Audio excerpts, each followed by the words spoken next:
two big art things coming up, and I just launched my Kathy L. Murphy art website today. So please check it out, Kathy L. Murphy art.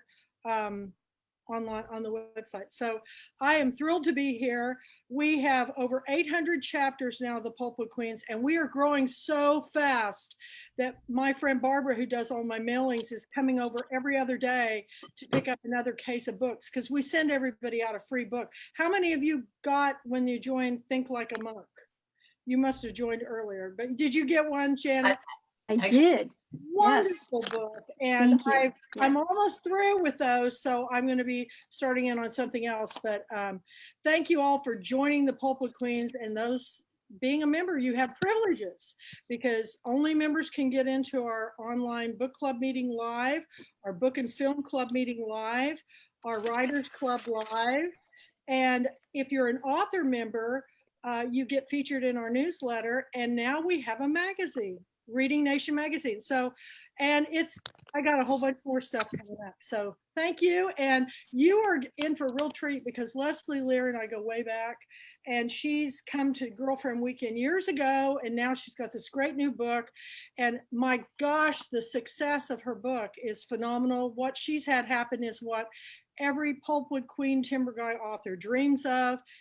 Well, I'm not gonna give it away. It's your birthday time, so we're gonna celebrate that news with you. So Leslie Lehr has It's a Boob's Life, and I'm telling you, every man and woman should read this book, because we tend to judge a book by its title or cover, and it grabs your attention, right?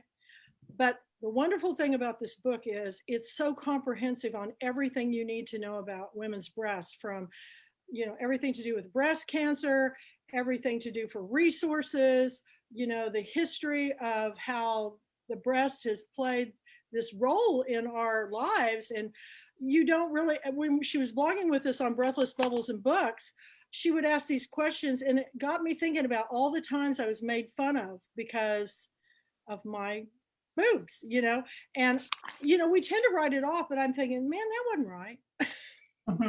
So here's the book to start the conversation. So Leslie Lehr, take it over. Thank you, Kathy. First, I'm going to just do a little housekeeping. So next month's book will be Pearl River Mansion by Richard Swartz with Wendy Carter, and that is June 15th at 6 o'clock, and they will be joining us. We're kind of hoping to be in person at the Conroy Center. And Jonathan, will people be Zooming or Facebooking? Do you know? We're going to try and do a Facebook live stream of that too, even though many of us will be in the Conroy Center. So slight change in format next month, but we're looking forward to it. And so I am very happy to introduce Leslie. I'm sorry, Kathy, were you going to say something? As you said, that's the 15th. June 15th at 6 o'clock. On my calendar. Okay, go ahead. Okay. So I'm very happy to introduce Leslie Lehr, a breast cancer survivor, an award-winning author and story consultant. She's also written novels, What a Mother Knows, Wife Goes On in 66 Laps, and essays for New York Times, Modern Love column, and the infamous anthology Mommy Wars. She wrote the original screenplay for the romantic theater Heartless and several humorous nonfiction books. She's a member of PEN, the Authors Guild, WGA, Women in Film, Women's Leadership Council, BA from the School of Cinematic Arts, and an MFA from Antioch. And where to even begin, Leslie, this book? I wish we were meeting in person. Leslie spent some great time with me on the phone. We had a great conversation, and she sent me lots of things. If we were meeting in person, lots of great fun things that we could have done, different activities. She graciously sent us book plates and bookmarks, and she is giving away a tote tonight too. We'll figure that out. Very nice. We'll do that when we meet in person next month. So Boob's Life, #1 bestseller, now available on Amazon, #1 bestseller in feminist theory, and now available on audiobooks. Not just about the role that breasts play in our self-esteem, motherhood, and nurturing. So many themes are explored, and many of us can relate. The feminist movement, equal pay issues, poverty and earning factors, the Me Too movement, the Black Lives Matter, political strife, Time's Up moving, and in particular, women's health. And I really loved I'm going to kick off by reading something. Leslie has like great things on her website, lots of great blogs. And in her blog on My Big American Boob Dream, she says, when my agent said she'd never had a project get so many rejections, I was ready to give up. I confided in my husband. I confided in my therapist. I even confided in my mother, who hadn't read it yet. Finally, I wrote the whole damn book. And with that, Leslie, would you tell us a little bit about the process, how long it took you, because it's obvious you did a really lot of research. So I would really appreciate it if you would kind of give us a little background on writing this book. Sure. Well, I had no intention, and let me turn that down a little bit. I had no intention in writing a book about boobs or my boobs or anyone's boobs. I had no intention of writing a memoir. And honest to God, the news about it being #1 in feminist theory is today. I can't believe it, because I remember all the times I was like, oh, okay, it's not a book. Okay, it's a bad book. Okay, I don't know. Should it be a book? My husband and another woman who is involved in the TV show, which is a comedy, would say, oh no, it's an important book. And so I'd go back and say, okay, I'll keep working on it. I'll update it. It took years to sell. And if people who read it, it used to end in 2018. And now timing was great, although not happy to have a COVID book, but it ends in December. It's completely up to date. But first of all, I want to thank you so much for inviting me to the Pat Conroy Center. I am so honored. I mean, the Great Santini is a real benchmark in my reading history and so many others. And it just sounds like a wonderful community of authors and writers. So thank you for that. So do you want me to say how the book started, or do you want to ask a more question? Okay, well, it's the same. It's really how the book opens. Honest to God, I got out of the shower one night after I had pretty much recovered from breast cancer. I was still on meds. My hair was curly. I hadn't been writing because that creative thing didn't come back.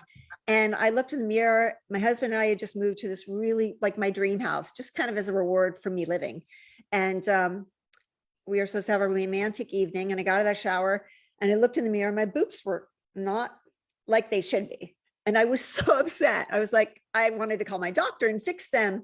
And I knew I should be grateful to be alive. And I was grateful to be alive, of course. But now that I was feeling better, I could track my entire life by my boobs. And my husband accused me of being obsessed. And I was very insulted by that. And so I shut up, and we were watching TV, and a comedian made a boob joke, and I pointed at the TV and was like, okay, it's not just me. This is a thing. And our romantic evening was off. And I went into the other room and just started Googling around to see why are we obsessed, and really what to do about my crooked boobs. And I just started finding that there was no connection of what it's really like to live in a woman's body. And so I realized and I started looking at my scrapbooks because we had just moved in. So everything was right there. And this picture, which is in the book, really stood out. It's a picture of my mother and I and my sister. We're all in these little red bikinis. I'm the 3-year-old right there. And my 1-year-old sister could not keep that little strip of fabric over her nipples. And just looking at the picture made me laugh, because I remember it was so funny. And then it dawned on me that if I knew at 3 that there was something dangerous about breasts, then that's how far back it goes. And so I just started researching, and I just knew, okay, I have to write this book. And that was the start of it. Oh, I can't hear you. So if anybody has questions or comments, please feel free. I have lots of questions and different things, but I want everybody to have a chance, and I don't want to dominate the conversation. So anybody like to comment? I did have a question, and that is, when you were describing the scene to your husband, and with your husband, was this before you had breast cancer, or was it after? No, this was about 3 or 4 years out. I was just starting to feel like myself again.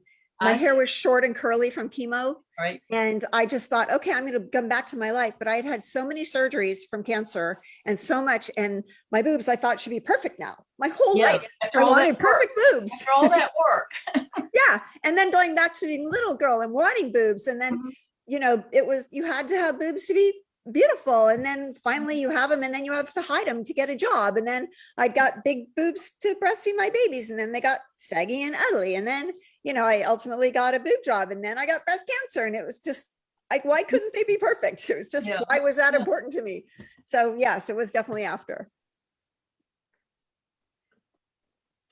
Anyone What a else? journey. What a journey.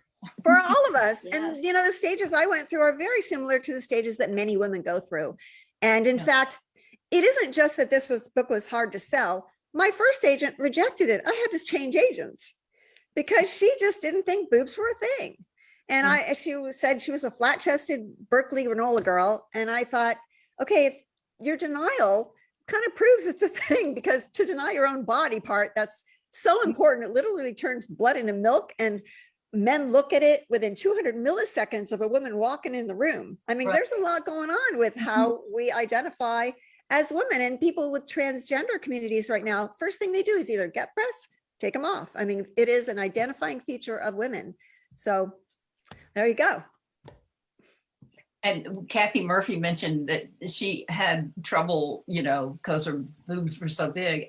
I was well endowed, and I just couldn't believe everybody wasn't the same way. But I just remember all the obsession about the size you wore when you were Yes. first wearing a bra. Yes. Now it's Getting the first I bra. won't get into details, but it's still a journey. You have to go to special places, only certain stores and stuff. Of But course. it's really, And training it's bras. with you forever. Yes. It's literally. Literally. Exactly. And we're the only mammal who has breasts forever. Most other animals have breasts just to feed their babies, and then they go away. So there's some sort of, evolutionary thing that gave women this identifying part of the body. That is interesting. I didn't Yeah. realize that. Yeah. A lot of fun facts in the book. And obviously a lot of research, Leslie. So about how long did it take you to write the book? Well, I originally wrote the proposal, which is essentially an outline of chapters, and I wrote the first 3 chapters, and I did all the research. And the research for me was kind of the easy, fun part, because I essentially made a list of every topic I could think of having to do with breasts, and made a file folder and just did lots of research and just kept putting the research in. And then I looked at my life in different stages of where my breasts were and compared what was happening in history and in songs and in the newspaper, and would just add those things to each folder. So I spent a lot of time on the proposal, because it was pretty much, you had to figure out the whole book to write a book proposal, and it didn't sell. And so I eventually decided I was just going to write the book, and ultimately it did sell from the proposal. But at that point I had written the book, and then it went through, a couple of stages, lost a couple of chapters, combined a couple, and then got kind of weirdly lucky enough. I kept updating it as history progressed, and everything that I suspected kept repeating and getting bigger, and having experiences with my daughters, happened to them. And they thought, oh, there's nothing happening with breasts. And then they experienced things themselves. So it was a really, I would say it took probably 6 months for the original proposal. I was constantly updating it.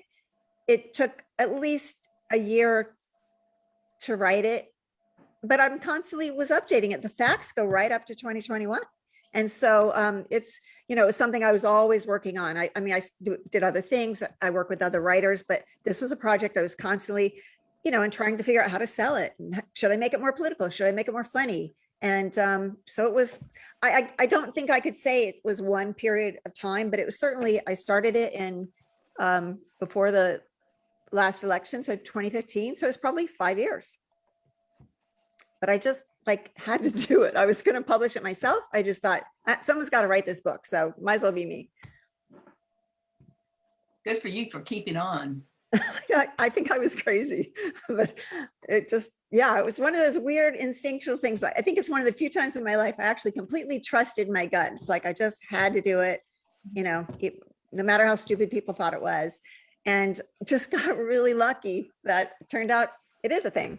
Yeah. And it's a really important thing, and things that we have taken for granted. And weirdly, it's that my life paralleled the real American obsession. All this stuff happened to make our bodies be for men instead of for babies, and the cultural, television and technology and politics, everything really made it so that I don't know how old you guys are, but every part of my life was really influenced by how we looked and how our breasts look. And so I thought when I, started writing it, I could not believe the coincidences. Just even that, that commercial of she can fry it in a pan and, bring home the bacon, fry it in the pan, blah, blah, blah. I can be like a man or whatever that is. I mean, I remember singing that song. And then when I went back to look at that commercial, it was for Angelique perfume. The way the woman is dressed, how her breasts are portrayed in each section of that, just completely paralleled how our breasts are supposed to be for babies or for sexy men or for business and covered. And every day, every morning, we all get up and decide what we're going to do with our breasts. We're going to wear a bra. We're going to not wear a bra. We're going to push them up, kick them up, wear something. It's like every day we have to deal with this body part and we just take it for granted. So it was a fun project. And also it's fun to say, yeah, I'm writing a book about boobs. And people would like, oh, okay. Kathy, I can't hear you. You muted? Oh. Okay, one of the funniest things that I never thought about is you talked about all the names that people have for boobs. And I thought, gosh, how many are there? And there were how many? Well, there are at least 150. And if you look on my website, you can see the trailer that was voiced by Carolyn Ray, a comedian who was in Sabrina, and a really great artist, photographer, who draws pictures of boobs through a woman's life. And Carolyn Ray is saying the boob names of them, and we take these things for granted. And I also have book club guide on my website with like ideas for fun snacks and songs. And it was so easy to find ideas for snacks because most of the names for boobs are either food or weapons. And that's a real interesting thing. So yeah, it was really surprising. Yeah. What other body part has that many nicknames? None. So that's a way that we get objectified and defined by our biology in a way that isn't always flattering. And yet we're used to just laughing at boob jokes. So there are some boob jokes written by women in the book, which are I think they're hilarious. So, So Leslie, you live in California, which I think probably has a little bit more going on with the Me Too movement. And you also worked in show business as a producer and a writer, underpaid, I might add, compared to your colleagues, but facing the barriers that might imagine as women in film.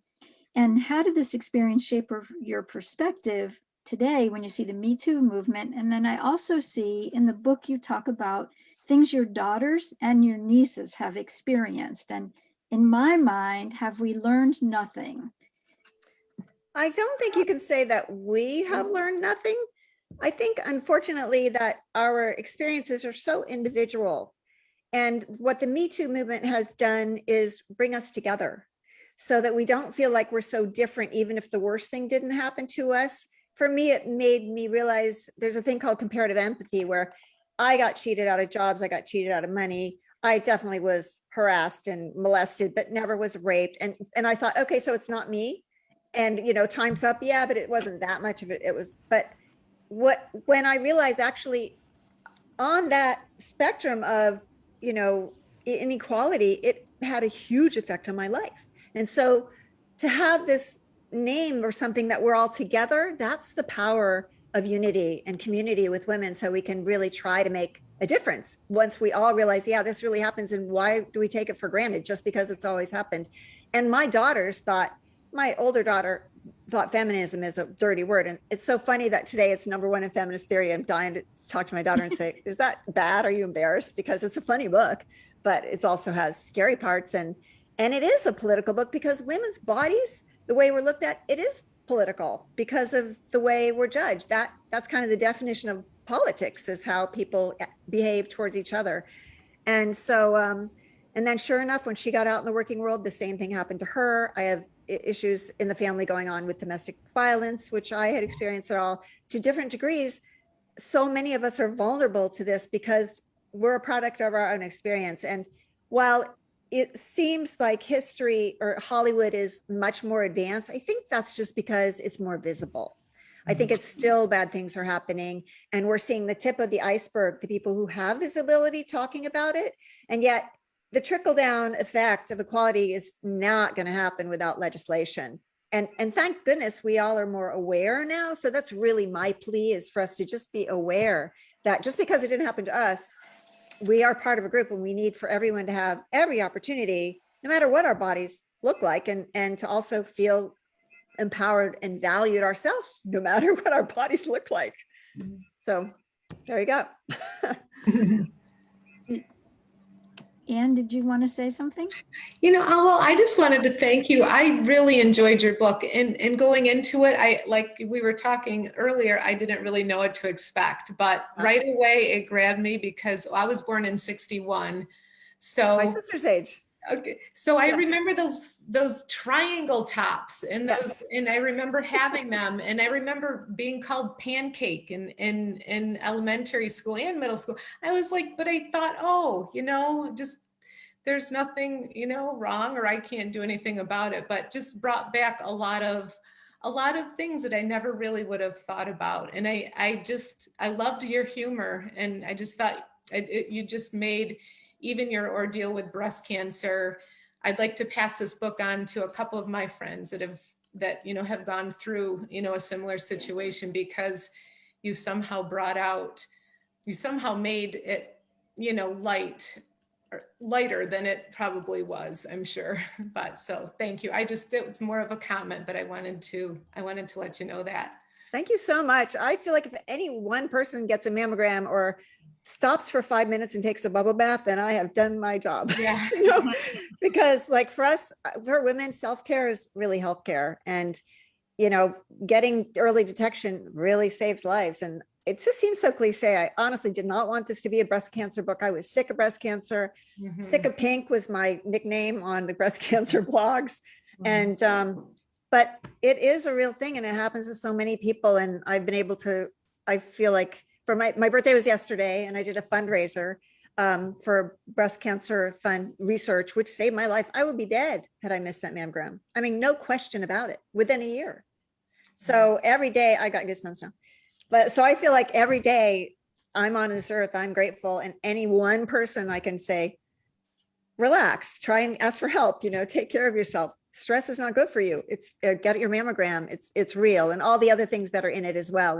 And I think that for me, the triangle tops and telling those personal little stories is kind of how we connect. Yeah, it is. So yeah, so that really was the most fun for me, is writing those little parts and then doing that analysis of what did this mean in the world? Like, oh, people aren't supposed to call you pancake. And do we really need training bras? I mean, so I think that's, if I can make us think, then I think it's good. Did your daughters enjoy the book? Did they read? And I just was curious what their how they reacted to your book. My younger daughter has not read the book yet. She Okay. keeps saying, I did, like, we were in the bookstore for the first time. I went into Barnes and Noble with her last week, and she's so excited to see it. And I showed her the pictures. I had gotten pre-approval. She actually chose to change her name before I wrote the book, because I told her kind of what topics were going to be in it. And so she's just like, doesn't kind of want to deal with it. My older daughter is very proud of it. And I definitely ran a couple of the more touchy segments in it past her, but I did not let anyone else read it. So the trickiest thing was, like, my dad called twice to wish me happy birthday yesterday. And I thought, oh, wow, okay, good. Because, there's a lot of things to look. Right. But I mean, so their reactions, they're reacting to themselves. Yeah. And they've known, this is my 7th book, but it's definitely the one that means the most to me. So it'll be interesting. And I think that they are, they expect me to visit and say, I'm going to see my older daughter this weekend. We're going to meet in Napa. It's both of our birthdays this month. And I know the first thing I'm going to do is say, do you need a new bra? I'm just the mom, really. Right. With her. Yeah. But she did have an unfair pay situation. My younger daughter was harassed at an airport. I mean, stuff still is happening. And it's just, Yeah. I try to be a good role model. It's the best I can do. Yeah, exactly. Yeah. Thank you. So Leslie sent us a theme song. Jonathan, we can't see Jonathan, but Jonathan is prepared to play it. I thought it might be kind of fun to segue in to talking about your big HBO opportunity. Okay. I think Rosemary had a hand up with a question. Oh, I'm sorry. Oh, Go Yeah. ahead. You're muted. Can you unmute yourself? There you go. Yes. Yes. So absolutely loved your book. thank you. I'm older than you, but I have 5 sisters and that are closer to your age. I love reading all about the time period was very interesting to me. I'm large chested, so it's very interesting to, and because large chested has a different problems associated with it. So it's just interesting to read a different perspective. But so I'm doing a book club. I'm in 2 of them, and I chose your book to present to this other group with a range of women with different political opinions. And I'm really hoping this will bring everybody together because, of course, this is a really common topic that I was a little worried about the feminism part. The whole Phyllis Schlafly, remember her? Yep. Oh, yeah. Yes. And so I have women that I'm so fond of that would be in agreement with that, including my daughter-in-law, who thinks that she's an engineer for the Navy, and she thinks the whole thing about income discrepancy is not true. And she said that to me, and it was jaw-dropping. That's said, because she's "Really?" made it. Yeah. Yeah, she made it, but Yeah. she can't see. And I don't know what that is in her own personality. Her life has been pretty blessed, but how she can't have empathy for other people. So I said to her, I'm like, okay, I'll get back to you on that. But Yeah, so I've dealt with, I've had several, some people say, man, I thought this was just about boobs, and it ends up being No. political. And it actually got Yes. more political as history went on. But Right. my whole goal by the end of it is really about complete inclusion, all Right. religions and politics and colors Sure. and races and abilities, and men and women. It's like we all need to respect our bodies no matter how they look, and have equal opportunities and all this kind of thing. So I did a book club in Texas, and there's a very conservative group, and obviously I'm from Ohio, but I am in California now, and that maybe, I don't know. Anyway, the host of the book club, is Julie Cantrell, our lovely Julie Cantrell. And she has this fabulous book club, and she told them, don't worry about the last chapter. Let's just talk about, and she wanted to talk about domestic violence and about, implants and body positivity. Actually, I talked to Rutgers University about body positivity recently. So I really think there's enough topics that all women can relate to. And that's really my goal. I wasn't trying to teach anyone. I'm just trying to make people aware of, every time we go outside and what we want to do, to be less judgmental of ourselves and each other. And then maybe it won't affect us so much. With the pandemic, it's a perfect example of what's going on. But I'd love to visit your book clubs. Do you want me to zoom in? Let me know. Oh my gosh, that would be awesome. Come And to there's a book club Beaufort. page on my website. So Yes, we'd love that. happy And I to. love your ideas. I love the idea of the cupcakes and the Yeah. songs and the different bras. I think well, obviously we all love books, but I think that can really change people's minds, open them up to different ideas or different perspectives. And I think yours is going to be very important. So thank you. Thank you. Appreciate that. And I think too, because we are affiliated with the Conroy Center, and Pat wrote so much about family abuse, that it kind of hit home here in Beaufort, because his books are very sad and very deep about it. And you approached it from the female side of it, whereas we've seen from Pat's perspective. But that's, still so many. South Carolina, one of the outstanding states for abuse. So that's a really hard theme to even touch on. Not just about boobs, but about all these other things. And as a person born in 1951, who went through everything from burning bras to, feminism and all that, so many of the topics hit me, and to me are still prominent. Civil rights, all of these things are still prominent amazing. all these years. Mhm. Yeah. Anyone else? I just want to say that I was actually getting angry because of all the things you were pointing out that were true and I didn't know. You know what I'm saying? you know, that I didn't, Give that I yourself a didn't, break. Everybody didn't know. no, I mean, you know, that were so good and so important. And I thought, my God, why am I, you know, I'm the same age as you probably, but it's taken all these years to recognize all these things that we go through as women, and wasn't conscious of it really. Yeah, You know? So thank you so much for that. my Appreciate it. pleasure. You're welcome. Did you want to play the song? I co-wrote it with a friend of mine. So you have to Fun. get to the end. It's pretty funny, Andy.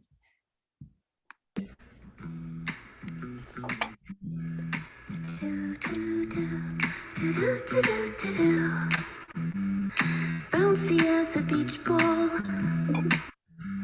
we're flatter than a board. Our boobs are always with us, can't hide them in a drawer. Our life in a push-up sea. Our beauty is the breast. As girls grow into women, the world has been obsessed. It's a boobs life. Sisters, mothers, daughters, and wives. Boobs take center stage at every age. A boobs life. Boobs can make us feel like angels. They can make our fans want more. Oh, how they can define us, the Madonna or the whore. It's a boobs life. Sisters, mothers, daughters, and wives. Boobs take center stage at every age. A boobs life. Boobs can hold us down, they can make us feel so brave. They can feed our little babies, they can put us in the grave. It's a boobs life. Sisters, mothers, daughters, and wives. Boobs take center stage at every age. A boobs life. It's our life. It's a boobs life. Sisters, mothers, daughters, and wives. Boobs take center stage at every age. A boobs life. It's our life.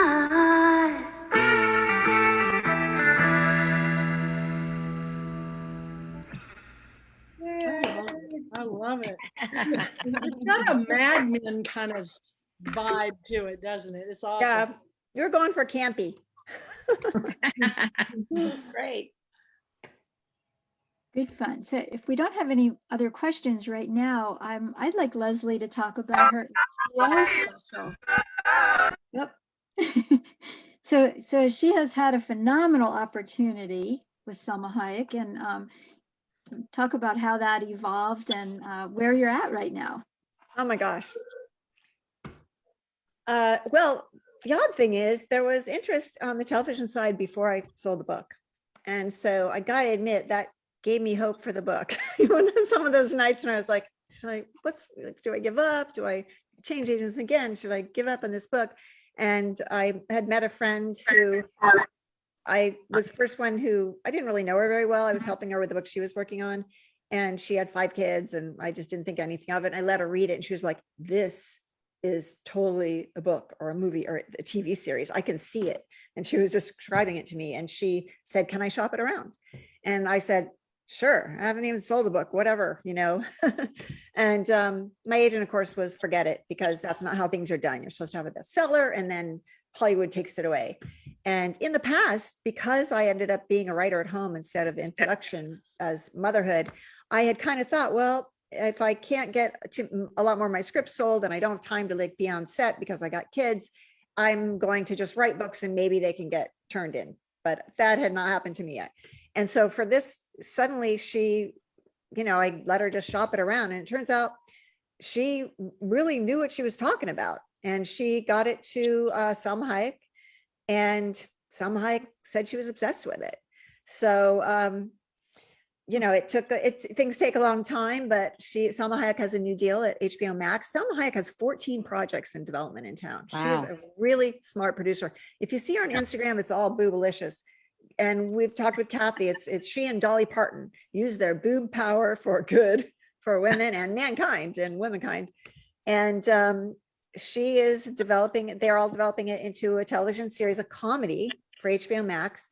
And we are in the pilot stage right now. We are working on writing the pilot and, you know, have an outline for the series. And there's a lot of steps. So it kind of goes back and forth between all the producers from Salma's side and my producer, and then the HBO Max people, and they have to then approve the pilot to make it go to series. So it will take a long time, but it is definitely excited. Producer is actually has a meeting today about it, and she invited me to lunch at this fancy Malibu Beach Club on Thursday to talk about it. I'm like, yeah, I'm in. So I'm a girl from Ohio, you know, I came out to be in the film business, but I don't know anybody because I'm at home writing all the time. So it's very exciting. And she's a mother of 5, but she's going to make this happen, and it's happening. So it's very exciting.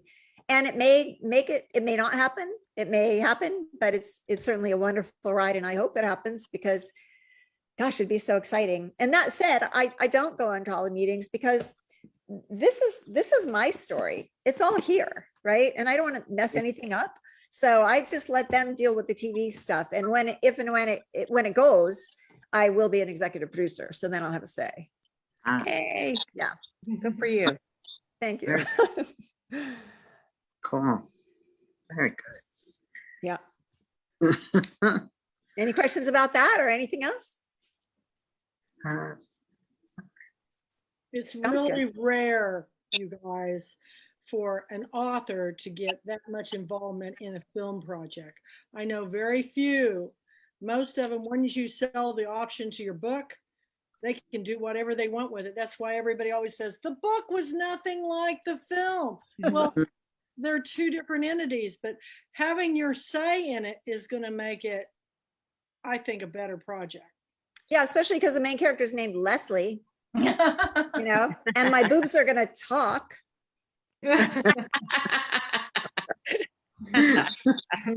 So I want to, you know, I mean, we could have picked another name, but I thought, why have it be somebody else, you know, but it won't be like the me of the real life me.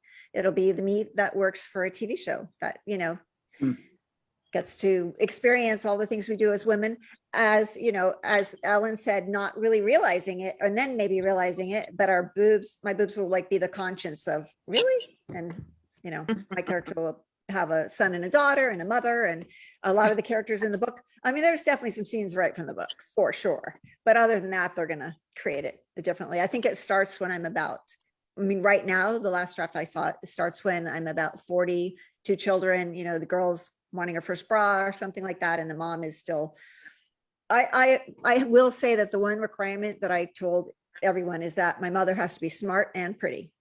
Otherwise, I'll never hear the end of it. So, Which she was. yeah, She is, right? she is. Yes. Yes. Yeah. So, And I think that part was painful for me, that your mother had her doctorate and really was a very accomplished woman, but wasn't really seen that way, I think, in many ways.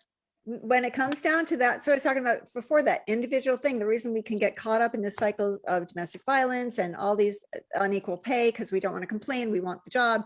You know, when it comes down to what we personally need, it's different than what we're trying to do in the world. And it, you know, in a perfect world, we'll be more even. But I even say today, when I saw it was #1 in feminist theory, I thought, uh-oh, you know, it's a little scary. But of course I'm a feminist, but I don't want people to think I'm just political. I'm female. I'm pro me and women, you know, that's my definition of feminism. And of course, now I believe inclusionary feminism is everybody.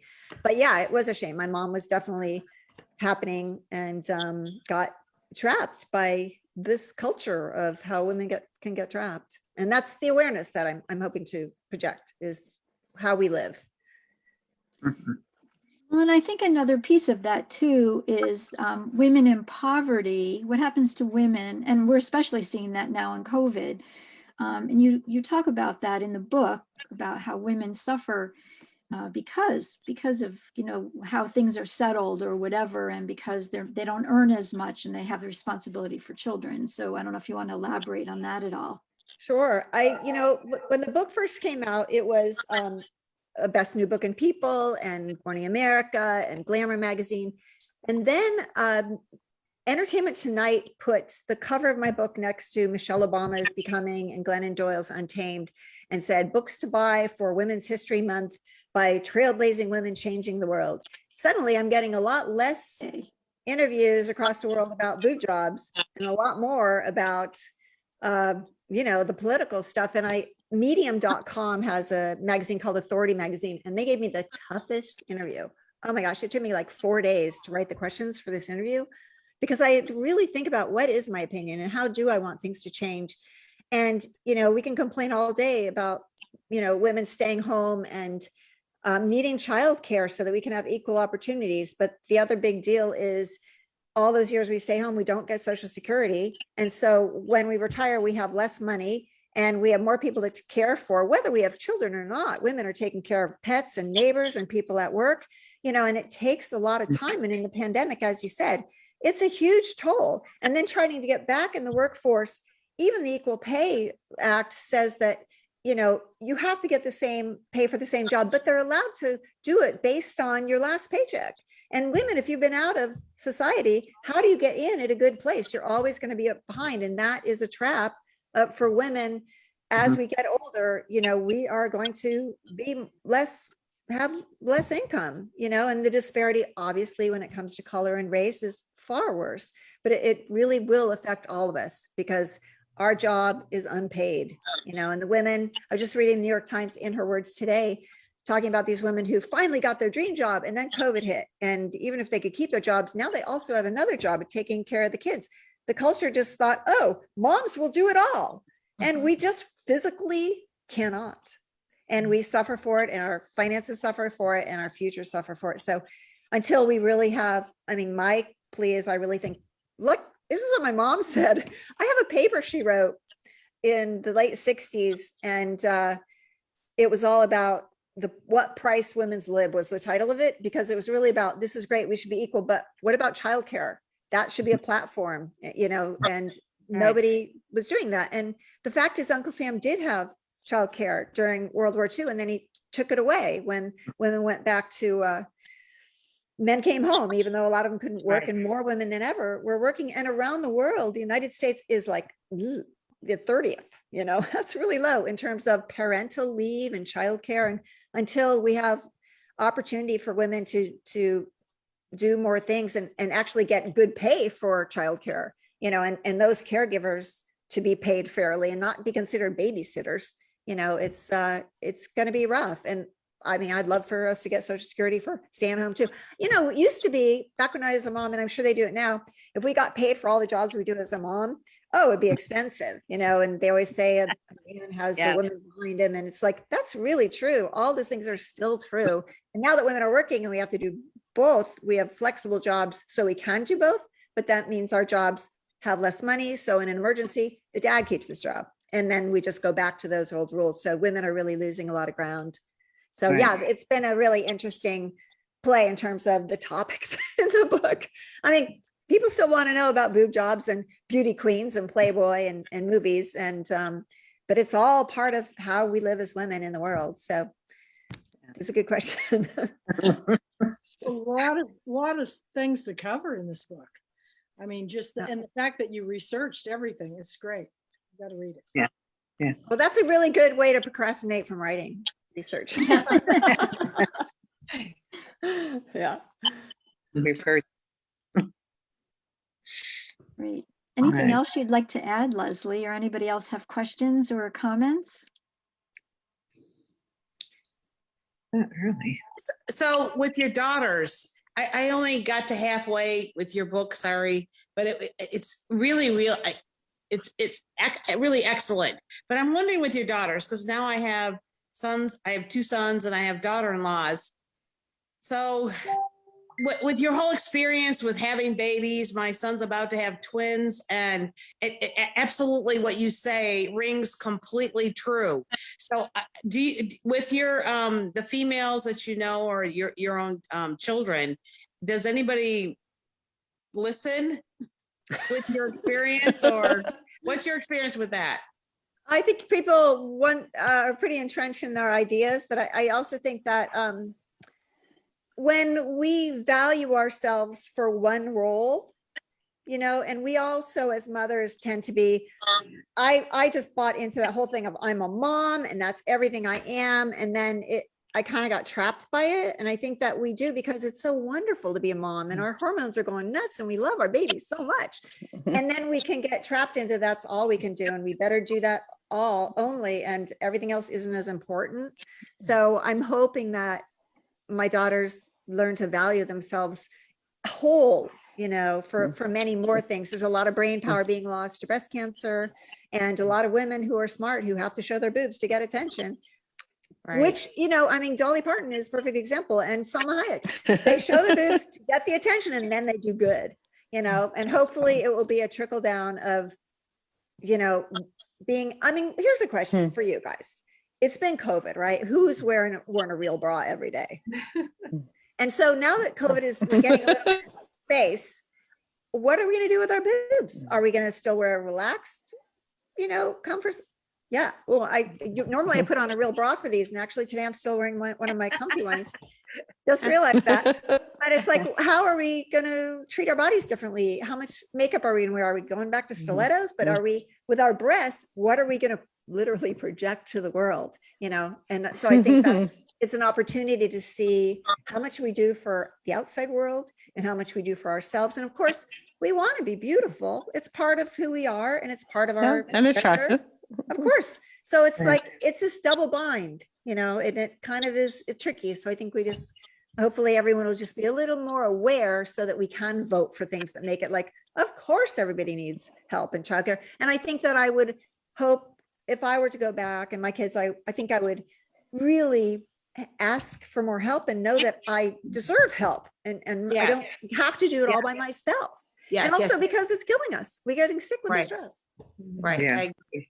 I think a lot of us grew up in the generation where we had our stay-at-home moms who were homemakers and stayed at home, and, you know, you had one car, you know, and you lived in the house. And now, then we transition into this, women need to have their own careers. But the problem is we still are the major caregivers for the children. So I spent my entire adult life juggling those balls. You know, you're supposed to have a job and you're supposed to take care of the kids, and it was really hard. And then when I started my own business here in Texas, my hair salon bookstore, I started it. But when I got divorced, this was interesting to me. When I got divorced and went to the hearing with the judge, he said I would have to sell my business because I started it when we got married, so my husband gets half. And I said, but my business is a hair salon. I am the business, and that's my livelihood. So if I sell my shop, I don't have a job. You're putting me out of a job. And he goes, that's not this is the law. You've got to sell your shop. So that's why I closed my hair salon bookstore. And here's the saddest thing about it. I didn't own the building, and I had put everything, you know, I get money, I put more books in it, more things. So when I sold it, nobody wanted to buy it because, you know, it was my business. So you know what I sold that business for?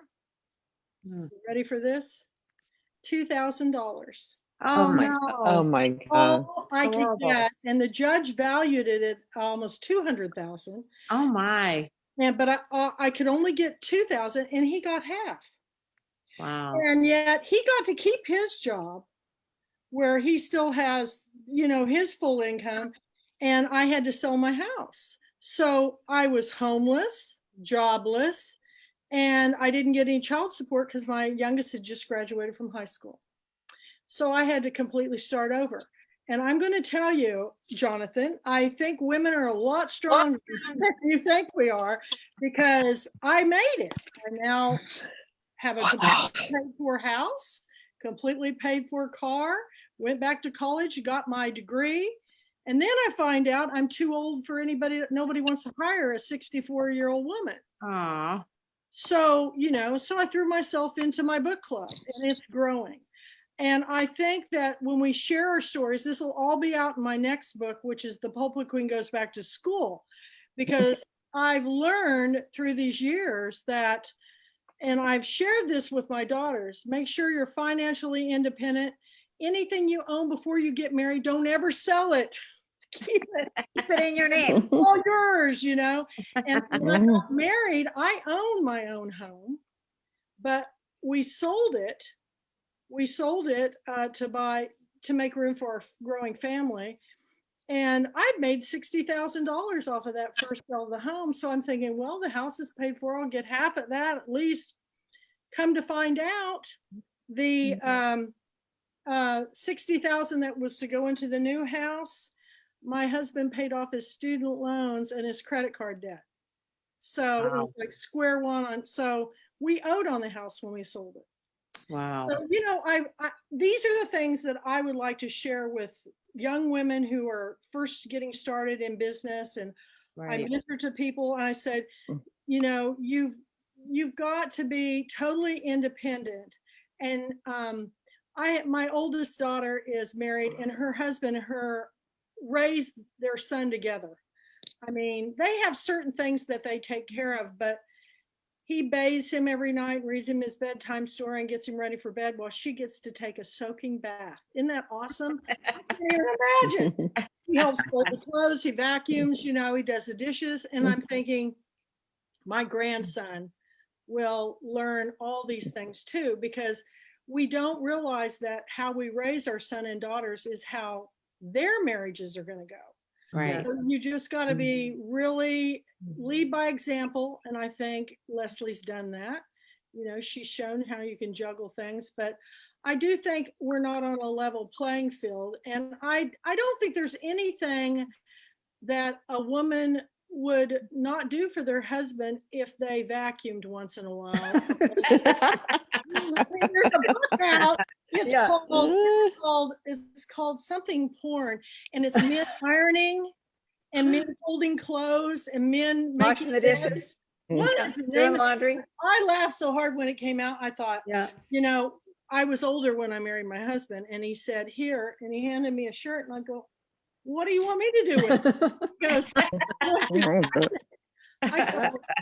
don't even iron my own clothes, so you're on your own. And he was so shocked. He just and he goes, "What do I do?" And I go, "Get out the ironing board and iron and figure it out." And he said his mother ironed his underwear.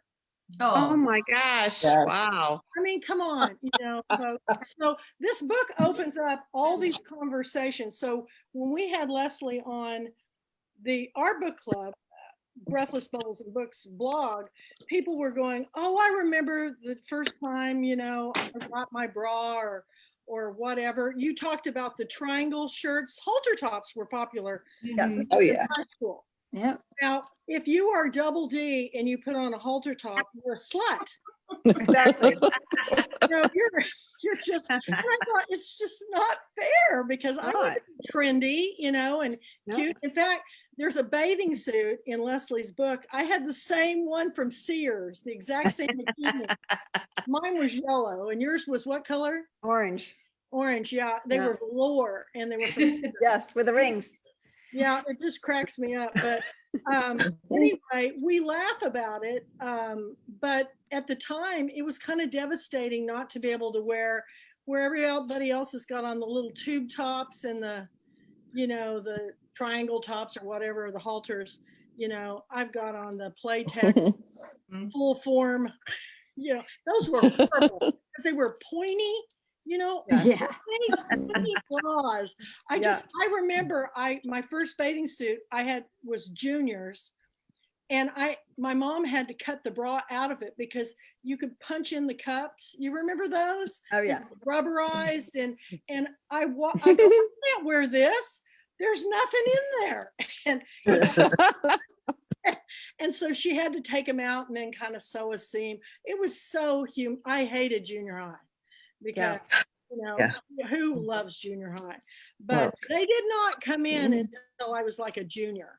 But when they came in, and the worst humiliating experience I ever had was when we were called in for our senior graduation gowns to be measured.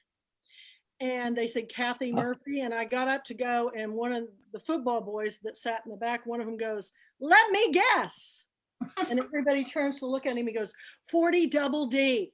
Oh, that's horrible. Oh, and I was just so embarrassed. And I go in and they measure and they go 40 double D. Aww. So when I walk back in, he goes, was I right? You know, you're like hunkering down in your seat, you know, but it was so embarrassing because we didn't make references to their crotch. No, our boobs are public for some reason. They're objects, they're not ours. So yeah. It was really, but we were all started telling those stories. We all have boob stories. Exactly. Does anybody have one they want to share? You all have one. I know you do. We're all friends here. Yeah, but remember, we're being recorded. Oh, it's true. I'll tell you. Thank you, Janet.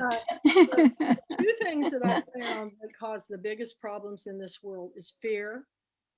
Fear of saying something that people won't like you anymore, or you'll embarrass yourself or something. And the second is secrets. You know, I don't know how many times guys would pop your bra, you know. For me, they go to pop my bra and there wasn't one. Because I never wore anything, you know. And they just go, what's wrong with you? You know, there's nothing, you don't have anything on.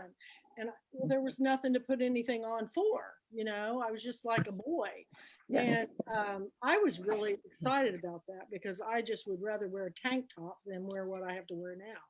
And I'm sure many of you who've ever had, I know more girls that for college graduation gifts, they got breast reductions because they were so harassed in college for you know, being so big at the top. And, you know, opposite syndrome.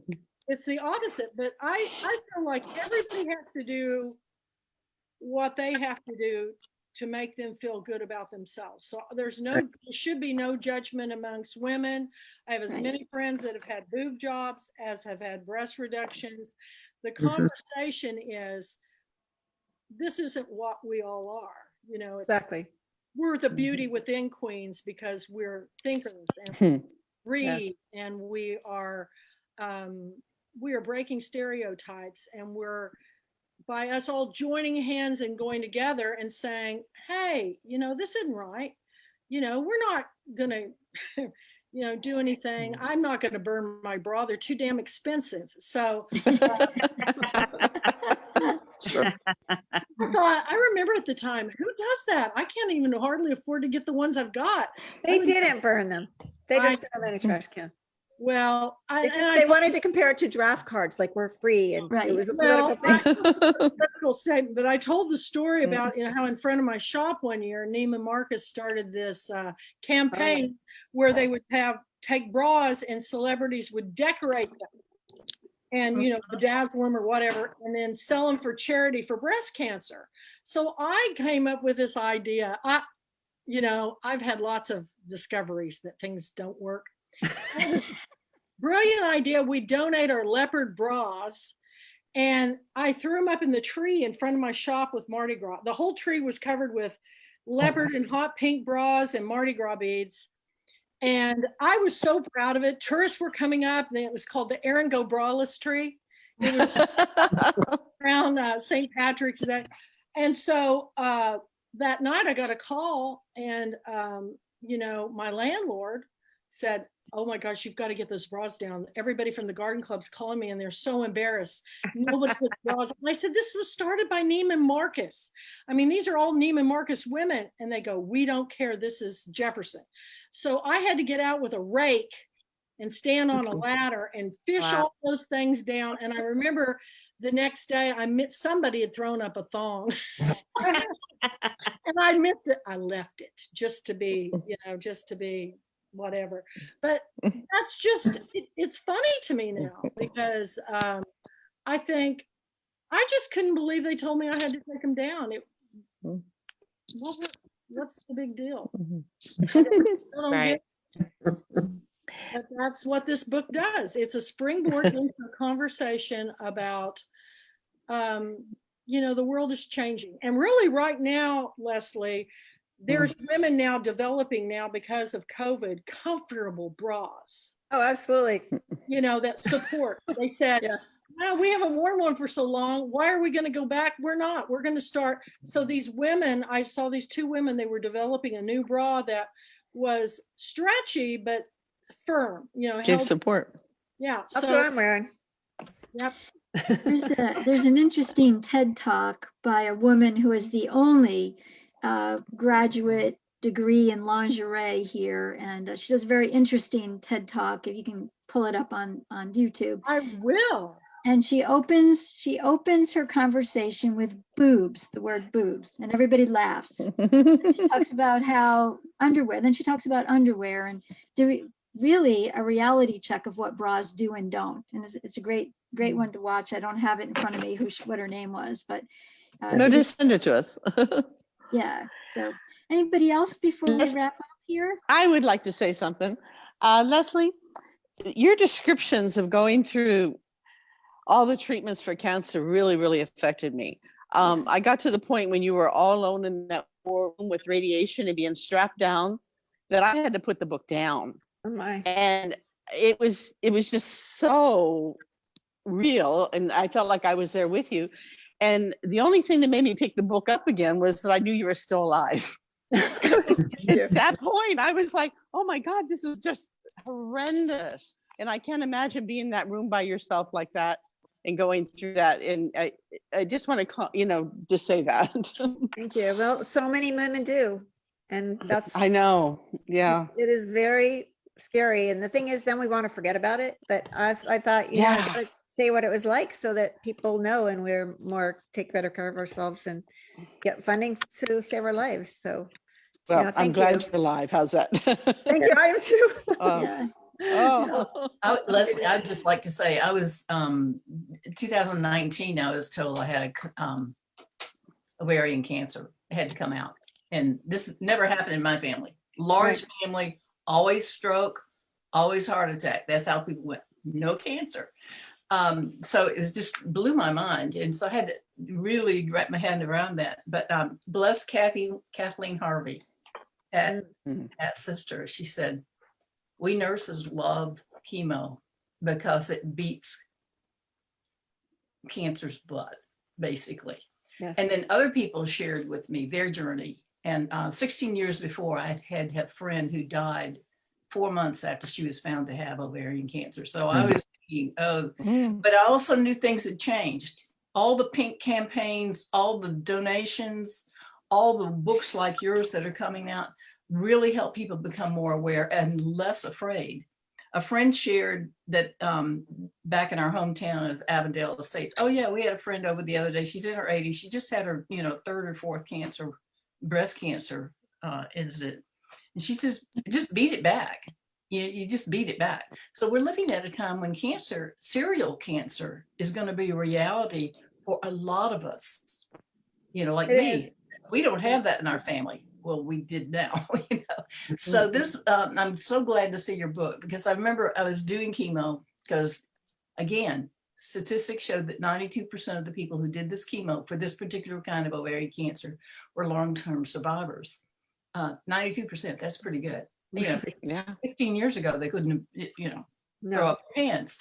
So all that you're doing is really helping so much, but to have a book with humor in it is just wonderful. Because I've sat, here, I'm going to read up on this. So I got out of the library, The Emperor books this big, and the, very deep analysis of all that went on with cancer. I read enough of it to realize that cisplatin, they used to call cisplatin, it's the platinum-based chemo that they give. And the reason they call it they used to call it cisplatin because everybody got horrible nausea with it. They would, grabbing hold of the toilet with it. Now they have a lot that they don't do that with.